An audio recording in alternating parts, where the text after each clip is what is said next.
ఇప్పుడు విషయం ఏంటంటే ఇప్పుడు వీళ్ళ భార్యలు వీళ్ళకి తెలియకుండా వాళ్ళు ఒక మిరుపు తయారు చేసుకున్నారు, వాళ్ళ భార్యలకు తెలియకుండా వీళ్ళు ఒక మిరుపు తయారు చేసుకున్నారు. అవి ఏంటంటే అదృష్టవశాతో దురదృష్టశాతం ఏదో ఒకటి అనుకో, ఆ రెండు మిరుపులు నీ మీద పడిపోయారు అవయ్యా, అది సంగతి. ఒరే నా మాట ఒకరు తెలియకుండా ఒకరు నా మాట సరైన మిరుపులు తయారు చేసుకుంటారు కదా, చిన్న మిరుపు కదా ఇదా. సరేలేమా ఓమ ఇప్పుడు నన్ను ఎట్ట పంపిస్తారు మీరా భూగ్రహానికి, చెప్పండి మా నాయన. ఏం నా మాట జీవితాంతి ఈ ముసలి మాటలని ఆడ తట్టుకుంటూ ఉండేది నేను.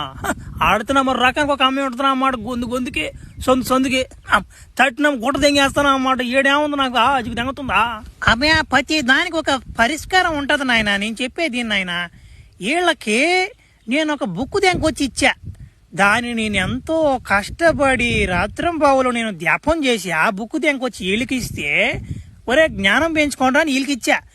బాగానే ఉన్నారు వీళ్ళు రెండు తెగలు ఉన్నారులే.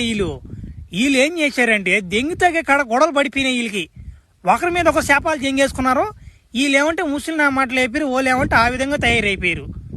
ఇప్పుడు ఆ బుక్ని దిగపోయి నా మాట భయంకరమైన ప్రదేశంలో దెంగా నేను ఇప్పుడు. ఆ బుక్ తెస్తే కానీ నువ్వు ఇప్పుడు భూగ్రహానికి బాలేవు, ఏం చేస్తావు ఇప్పుడు?